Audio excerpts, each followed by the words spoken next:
AEW Redemption is officially in the books, and needless to say, the show was not worth $50. Outside of a fantastic closing segment between Omega, Ospreay, Moxley, and the Death Riders, this show was full of creative decisions and a lot of messy ones, to say the least. The in-ring was very, very solid. However, Tony Khan and his creative team made a lot of choices on Sunday that left a lot of fans scratching their head and downright angry. And speaking of fans being downright angry, on the other side, the build towards SummerSlam has made a lot of fans really, really angry. So on today's show, without covering Raw, Smackdown, or Dynamite, we are also going to be giving our preview and predictions for both Night 1 and Night 2 for SummerSlam this weekend. And at the end, we are going to be talking about easily the biggest story in pro wrestling this week, and that was Busted Open Radio now becoming WWE Radio. What does this mean for the podcast world of pro wrestling? What does it mean for content creators? We are going to discuss it. So without further ado, let's get straight to it. Summon the Spectre.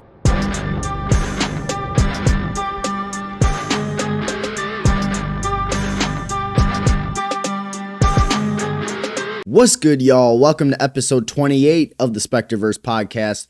I am your host, JariSpectre, aka the Spectre, Jaden Mercer, inside of the wrestling ring. And I want to thank you guys for joining me on this Tuesday, wherever you may be watching or listening from.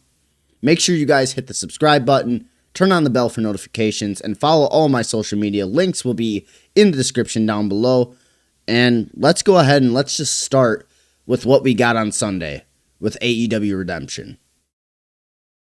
Tony Khan and his team made a lot of very bold, creative decisions going into this show.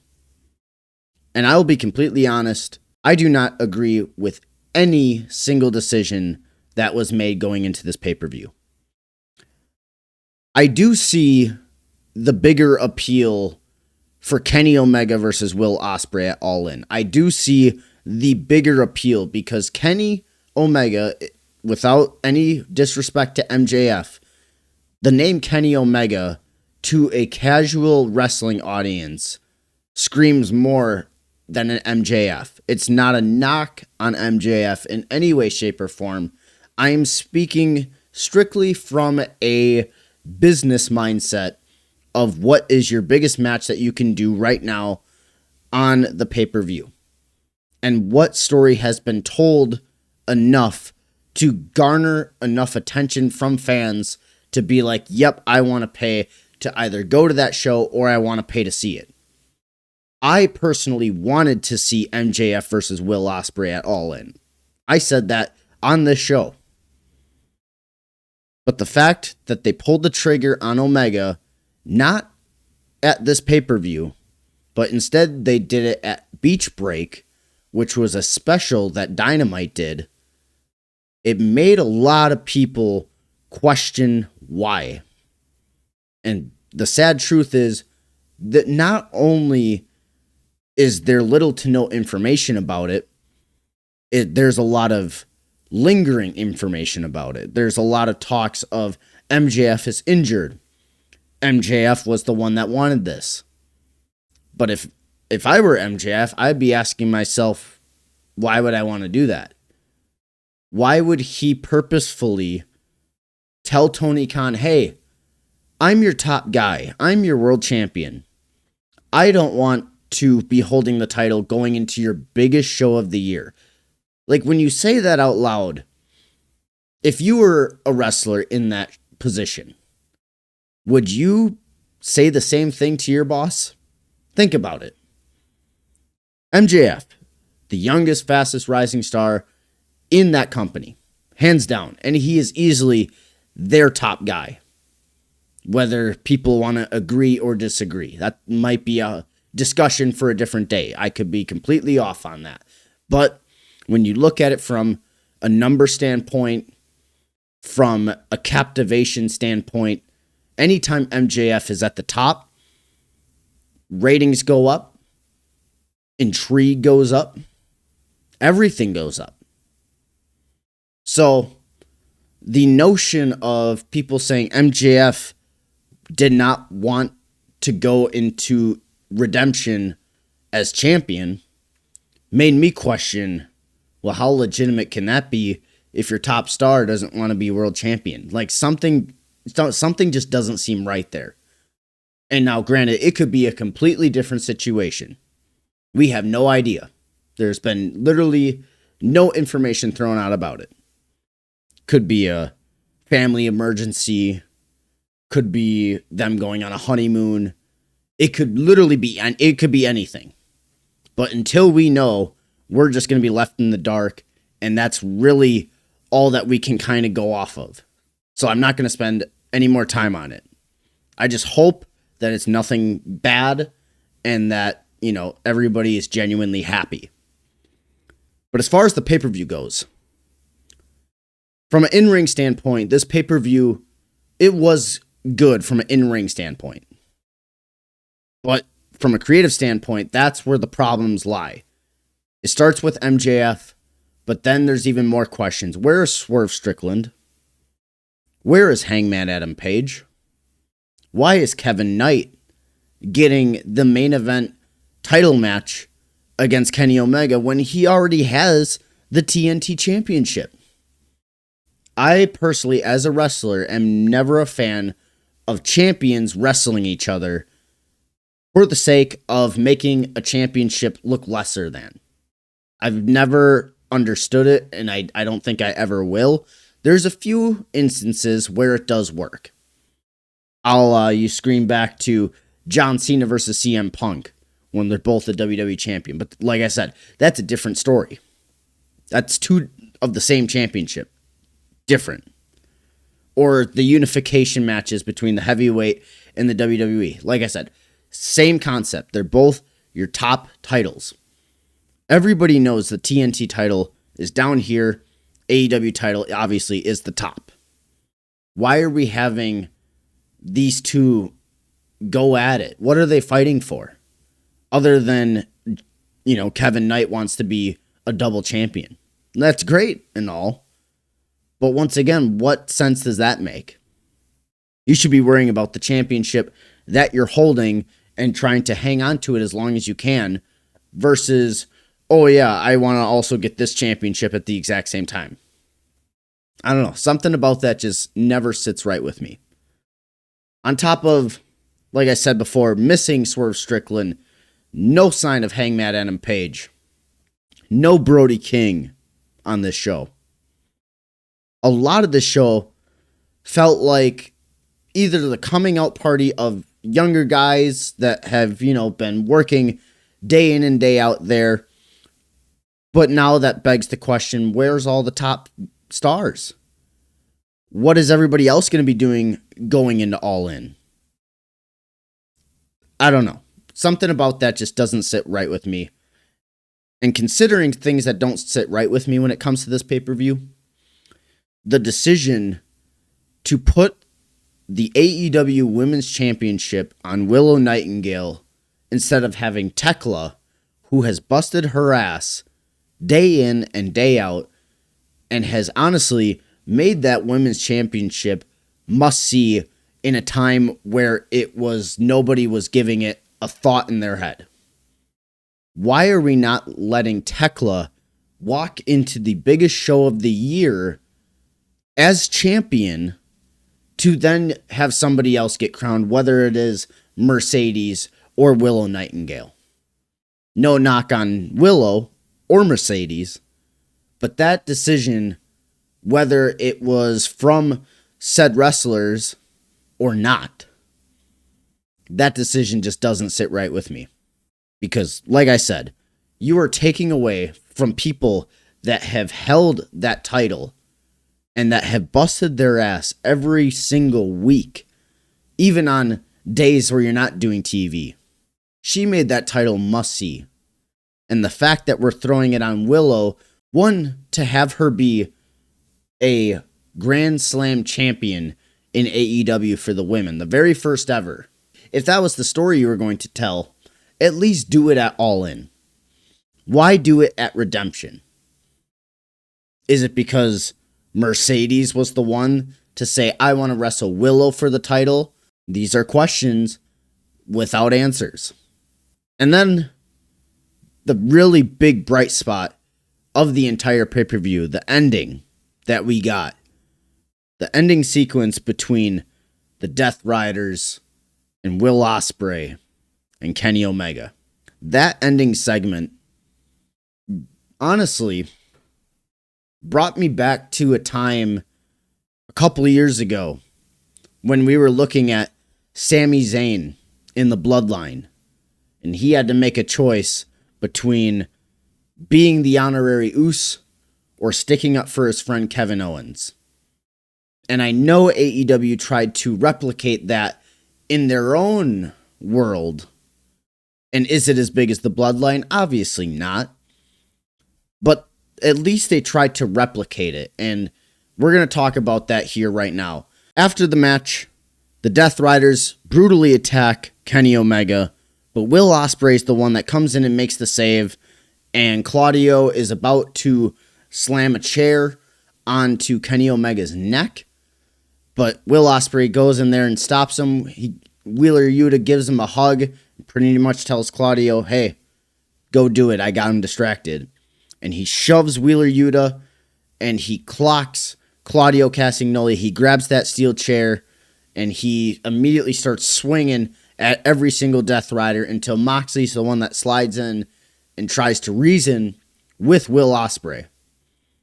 And as he's starting to talk some sense and trying to get him to calm down, he takes the steel chair away and he throws it out to the outside of the ring and he grabs the plastic bag.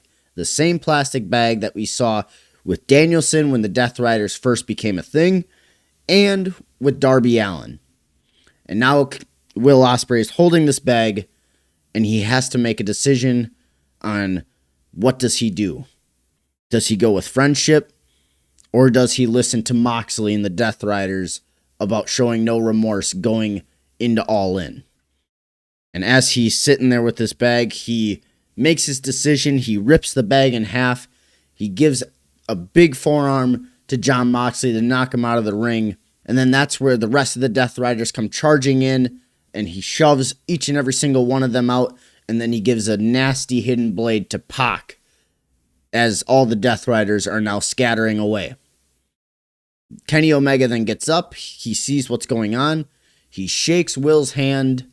And as they're both celebrating, Will goes to the top rope and he's celebrating to the crowd. But then as he's on that top rope, Kenny Omega slides underneath and hits him with the one-winged angel. I know a lot of people gave that segment a lot of slack, and I'm going to be devil's advocate. I thought it was done very, very well. And considering how everybody is of the mindset that AEW doesn't tell stories. That's the big thing a lot of people have been complaining about when it comes to AEW is they don't tell good stories. This is the prime example of what a good story looks like. Because you have to look at the history and the lore of each and every single character.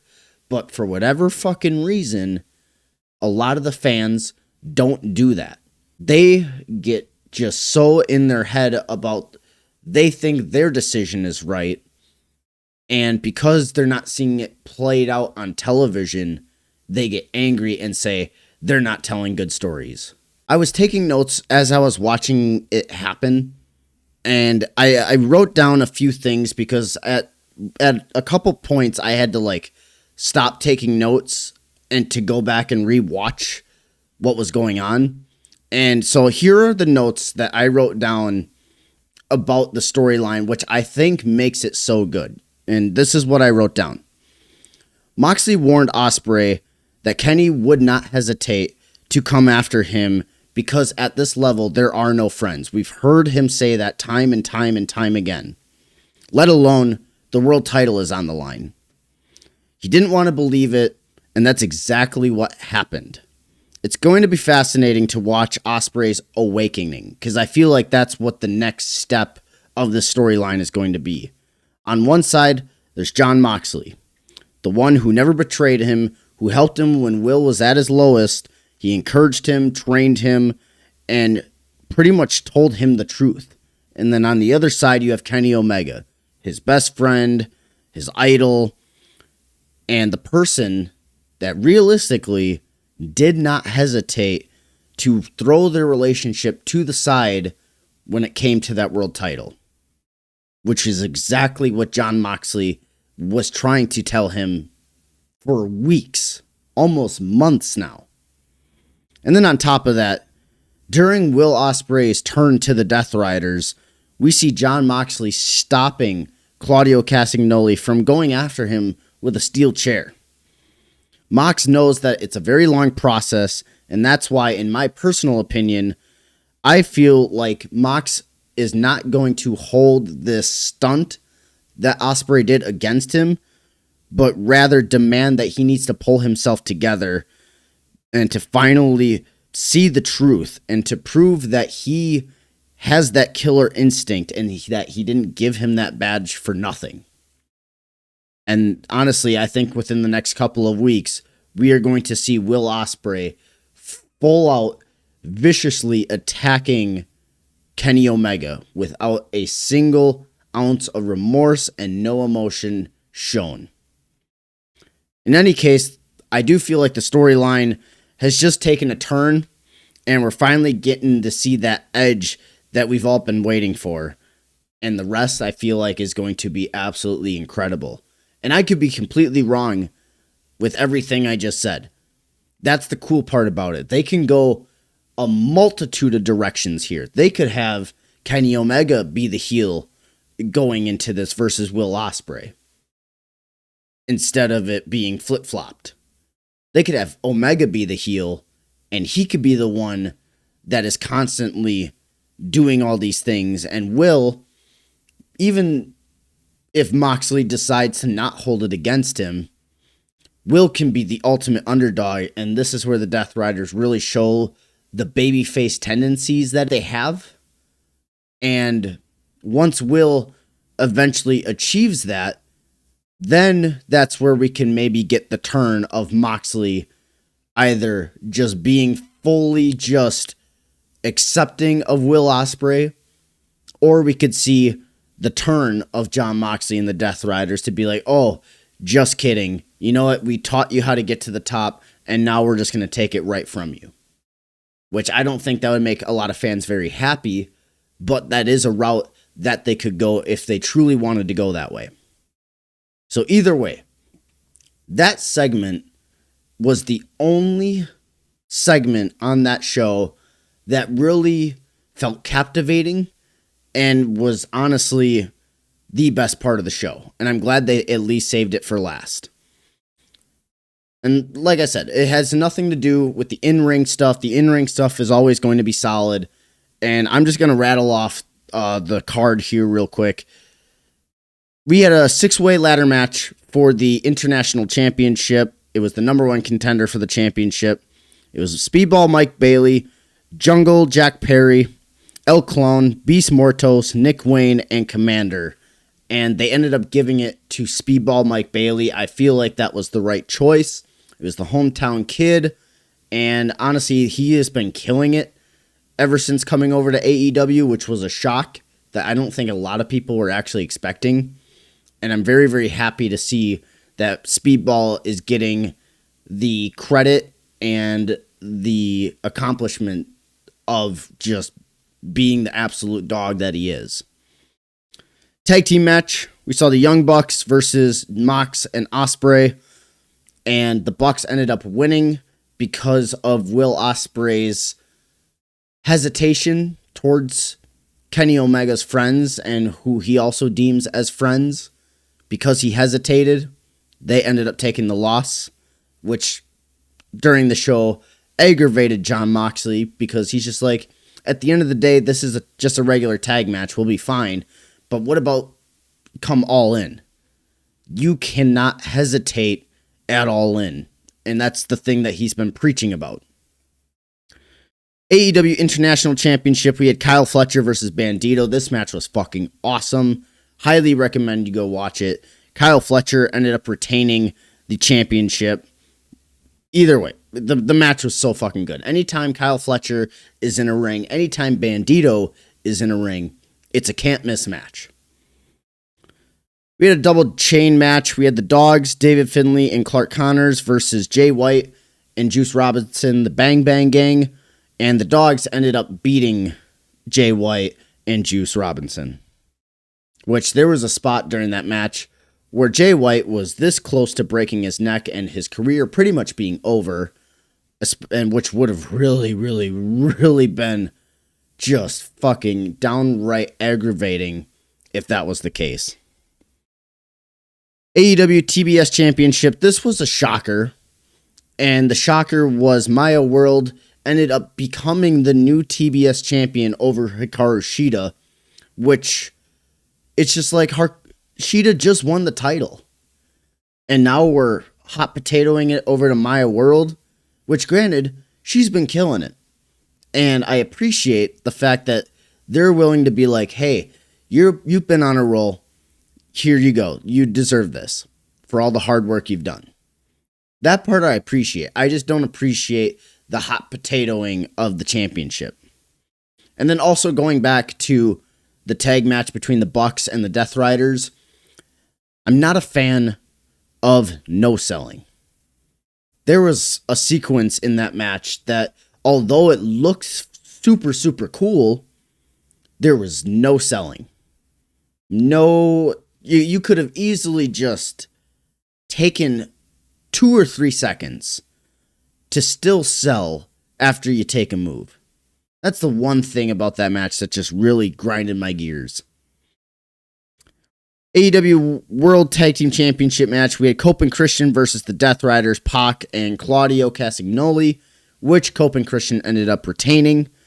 No holds barred match, we had the Painmaker Chris Jericho versus Tommaso Ciampa. This was a very, very violent and bloody match, and the Painmaker ended up beating Tommaso Ciampa to literally nobody's surprise whatsoever. I would have loved to see Tommaso Ciampa win, but considering the story they were trying to tell, it just made sense for Chris Jericho to win. AEW National Championship, we had Andrade versus Mark Davis, which this match was actually very underrated, and we have a new national champion in Andrade. I'm very, very happy the fact that they put the belt on him.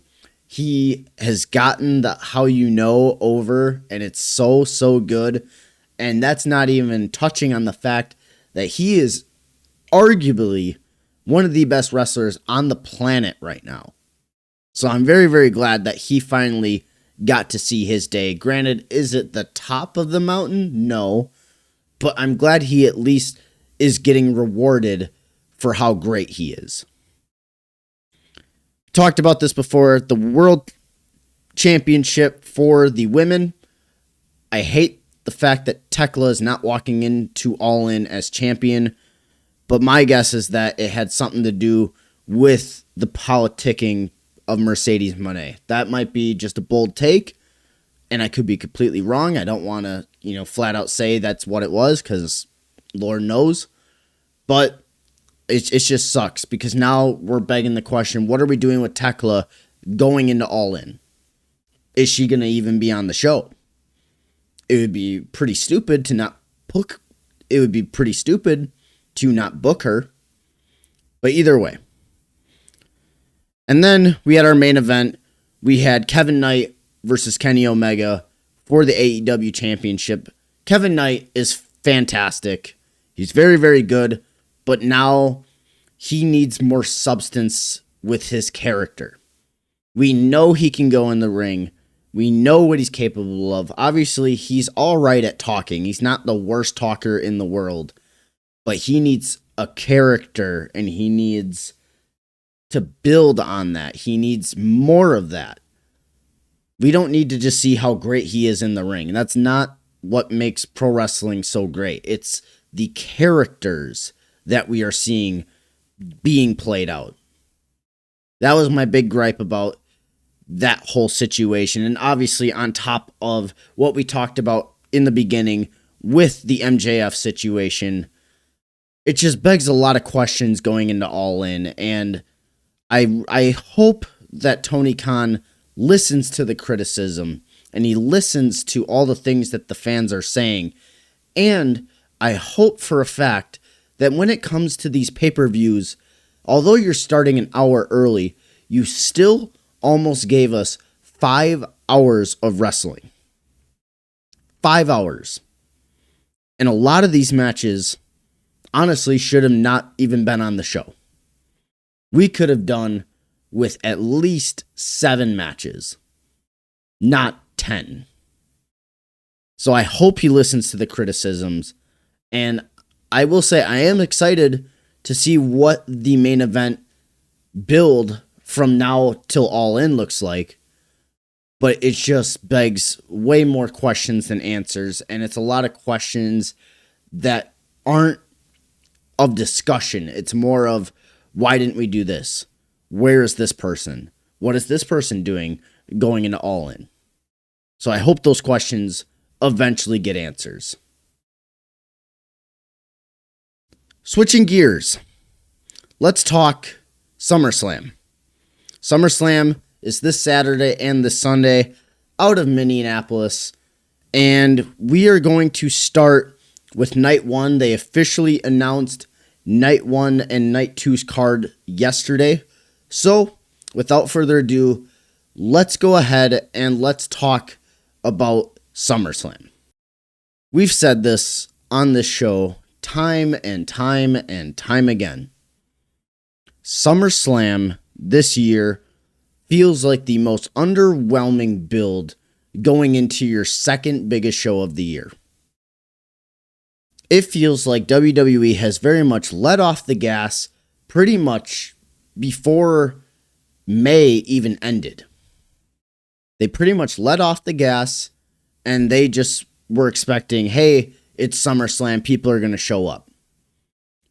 Considering the ticket prices, considering what we were seeing on a week-to-week basis, this show is not worth it. It is not worth $30 a month. Once again, they want to talk about premium live events.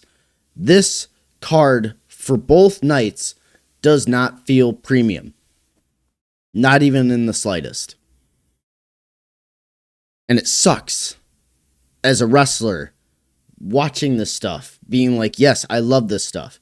It sucks as a fan to have to be like, yeah, I love covering this. I love wrestling. I love wrestling when it's done right. When wrestling is not done right, it's terrible. There's no ifs, ands, or buts about it. I have wrestling friends that say they don't watch what's going on right now because both on AEW and WWE, it's all ass. Hell, even some of the indies right now are not good. It just seems like everybody just stopped trying, and it's just so aggravating. And I hope that it eventually changes. Because, God, when pro wrestling is great, it is fantastic. But when it's not, it's so fucking awful. Night 1. We're just going to start from the ground and work our way up. 6-person tag match. We have the Usos and Jacob Fatu versus Royce Keys, LA Knight, and Solo Sikoa. I feel like, considering this is SummerSlam, and knowing WWE, they probably don't have a sense of direction with the other members of the Bloodline right now. So, realistically, I feel like it'll do a lot more for the baby faces to win versus the Bloodline. So, give me Royce Keys, give me LA Knight, and give me Solo Sikoa to beat the Bloodline on Night 1. We got another 6-person tag match. This one for the women. We have Fatal Influence versus the Bellas and Paige. There really isn't much of a storyline for these women right now. It's essentially just tag title feud, in a sense. which like I said, there is no story for this match. So why is it even on the show? I don't know. But I think the people that would benefit the most from this would be Fatal Influence, considering how young they are. And this is their very first major spotlight on a major PLE. And considering this is a very new group, you want to make them look strong. So give me Fatal Influence to beat the Bellas and Paige. Next match we got is Gunther versus Nick Aldis. I feel like this has the potential to be a sleeper for night one. I do appreciate the build that it has been, even if it wasn't long lasting. Meaning the fact that, they told the story of Gunther transferring from Raw over to SmackDown, pretty much trying to politic his way into the main event scene with Nick Aldis. But as soon as Gunther started to show some disrespect towards, the suits, then the suits eventually are going to start to fight back. And that's exactly what the story is. It's essentially, don't bite the hand that feeds you. That's really all the story is. And the only person I could see if Nick Aldis is going to be a full-time wrestler going forward, he needs to beat Gunther. However, I do feel like that's not necessarily going to be the case. So I feel like that's not necessarily going to be the case. And considering the state in which Gunther is currently in, I feel like it just makes the most sense to have Gunther try to gain as much momentum as he can going into the latter half of the year. So give me Gunther to beat Nick Aldis on night one. Women's World Championship, we have Liv Morgan versus Io Sky. This is the second match that we are getting from them. Their first match was at Night of Champions for the Queen of the Ring, which we talked about makes zero fucking sense. Why we're having the world champion in the Queen of the Ring tournament makes no fucking sense. Nobody cared about that match then. Nobody cares about this match now. This is actually, because ironically enough, Liv Morgan just hit over 100 days as world champ, and guess how many defenses she has? 0. That's fucking embarrassing. And at this rate, I would just love to see the title on somebody different and see if maybe they'll do something with the women's world title. So honestly, give me Io Sky to beat Liv Morgan at SummerSlam. Do I see a scenario in which Liv Morgan ends up winning? Yeah, I do see it. Do I think that's going to happen, though? Probably not. Hell in a Cell. Obafemi, Brock Lesnar. This is easily one of the major marquee matchups for the weekend. I know this is the third time we're seeing it, and considering just the stipulation of Hell in a Cell, it just means much more. And considering the match that we got at WrestleMania, as well as the second matchup when Brock Lesnar beat Obafemi to give him his first loss, I do feel like this has the makings to be very, very special. Will that be the case, though? God, I hope so. I genuinely hope so. And I'll be honest, I think everybody knows who is going to win this. It's going to be Obafemi. Obafemi is going to beat Brock Lesnar, and he is then going to go on for the rest of the year to keep building momentum, in which he will see somebody in the main event of WrestleMania. And speaking of main event, the main event for night one, we have the WWE Championship, CM Punk versus Cody Rhodes. I know this match is going to be great. It's going to be very story-driven as far as a storytelling in an in-ring aspect. I don't think WWE has done enough justice as far as the actual storyline from a week-to-week basis goes. I feel like it's been way too buddy-buddy, which is a problem that we are seeing in pro wrestling right now. I hate the buddy storylines. It pisses me off. But I do know that these men are going to be given time, and I know they can be the best storytellers in ring when given the proper time. And honestly, I feel like this might end up being the match of the entire weekend. But now the question is, who should win or retain the title? My personal opinion, I think CM Punk should hang on to it. Smackdown has received a little pulse of life with him as champion. Granted, last week's episode was so fucking laughable, and I'm glad I'm not going to talk about it on today's show because it was so god-awful. But CM Punk being on the show just creates so much more anticipation. It creates a little bit more life. And hopefully with him as the top, he can have some say as far as how the structuring of the show needs to be and who should also be on the show. So I'm hoping that's the case. The only other possibility I could see is if Cody Rhodes turns heel. That is the only exception if he becomes WWE champ again. He needs to turn heel. We have seen the same Cody Rhodes ever since he returned against Seth Rollins at WrestleMania. We need to see something different. Now is the time to pull the trigger if that's the case. So honestly, give me CM Punk to retain the WWE Championship. On to night 2, we're going to start with the United States Championship match, Trick Williams versus Baron Corbin. I said it when he first came back. I'm glad to see Baron Corbin back on television. He is one hell of a dude. I'm very, very happy for him.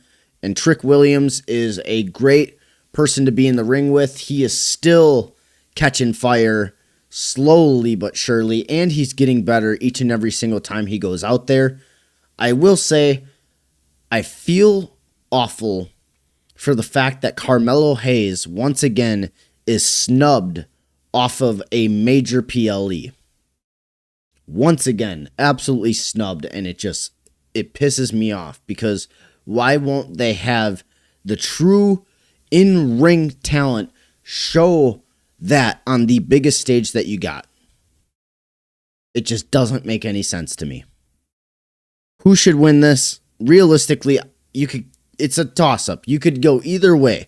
If they want to see Trick Williams get to that next level, as far as building him up on the roster, I could see him dropping the belt to Baron Corbin in order to catapult himself into a consistent main eventer. However, looking at the roster for SmackDown, I don't feel like that's now the proper time. So, realistically, give me Trick Williams to retain the U.S. Championship against Baron Corbin. I do feel like, though, considering this is Baron Corbin's first real match back in a PLE format, I don't feel like it would do much benefit to him if he loses. It just, for whatever reason, that just wouldn't sit well with me, and it would pretty much tell the fan base right off the bat that Baron Corbin, once again, means nothing. So actually, because of that, I think I'm actually going to change my stance on that. The more that I'm thinking about it, give me Baron Corbin. That's my lock. Baron Corbin beats Trick Williams to become the U.S. champion. And I hope and pray that it has something to do with Carmelo Hayes. Intercontinental Championship. We have Penta versus Gable. This is, once again, a very much a buddy-buddy storyline. And, I just talked about this a little bit ago. I'm not going to, give you the same spiel again. But this match has the opportunity to steal the show if given the proper time. Obviously, we know how good Penta is. We know how good Gable is. This match is going to be fantastic, and I do feel like it is time to give the rub to Chad Gable. He absolutely killed it with El Grande Americano, and he's just been so consistent with that company, and it will do no harm to Penta for losing, considering the fact that, once he drops this title, he is going to be moving up in the ladder to then be a main eventer. So, give me Chad Gable to win the Intercontinental Championship. Next match we have is Danhausen versus Dominic Mysterio. Give me Danhausen. Simple. It's simple. Give me Danhausen. Next match we have the number one contendership for the WWE Championship. Finn Balor versus Sami Zayn.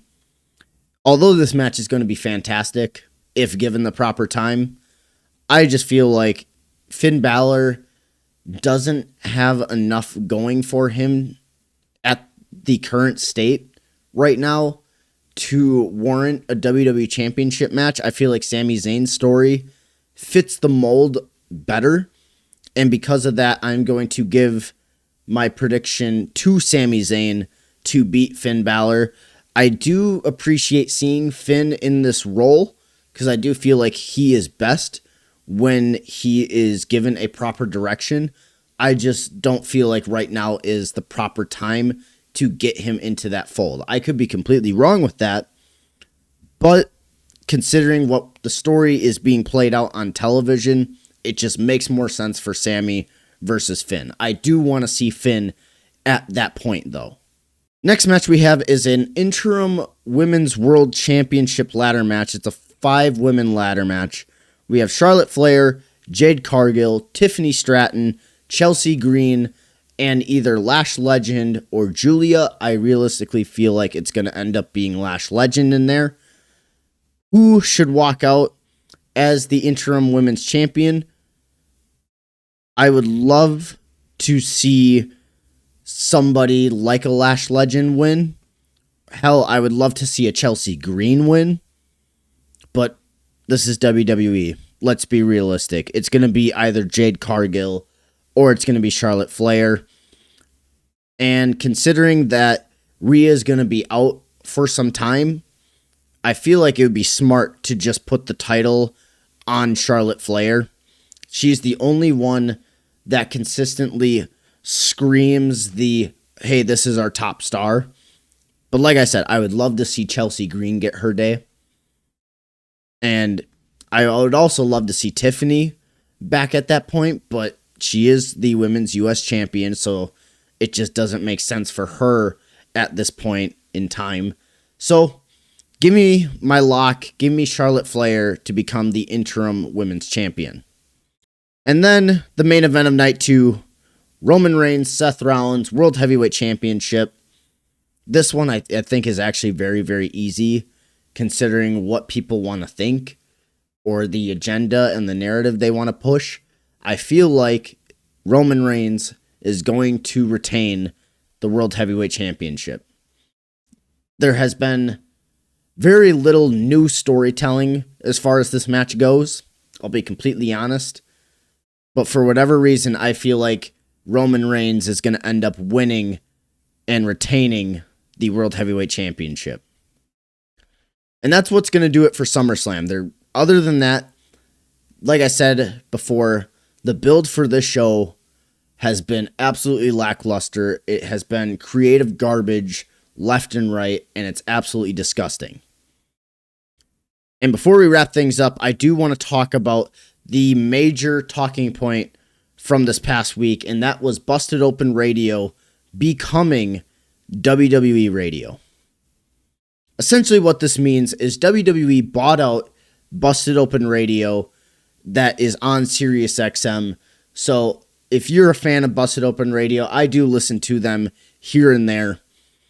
But what this means now is that Busted Open Radio will now be known as WWE Radio, and they will be strictly talking about WWE and what's going on in that realm. They will not be talking about anything else, maybe a little bit of TNA, maybe a little bit of AAA, but other than that, it's going to be talking about the storylines that you are seeing strictly in WWE on a week-to-week basis. And what this means for everybody else, it means that these big corporations are looking to buy out people and shows to help spill their narrative, to help push the narrative of what we are being given on television versus people like me, people like JD, people like Salamonster, people like the coach, like Jim Cornette, like anybody else. The people that actually give their true, honest feedback and criticisms. Now, granted, I will say I am very happy for Dave LaGreca and the Busted Open team. This is a hell of an accomplishment, and I'm very, very happy for him. I'm not going to say, like, I'm not happy.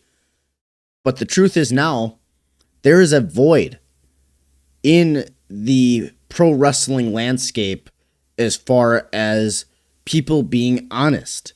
People, wanting to give their true, honest feedback about what they're seeing on television from a pro wrestling aspect. You have people like Fightful and people like the Wrestling Observer who are very much pro AEW, everything else sucks.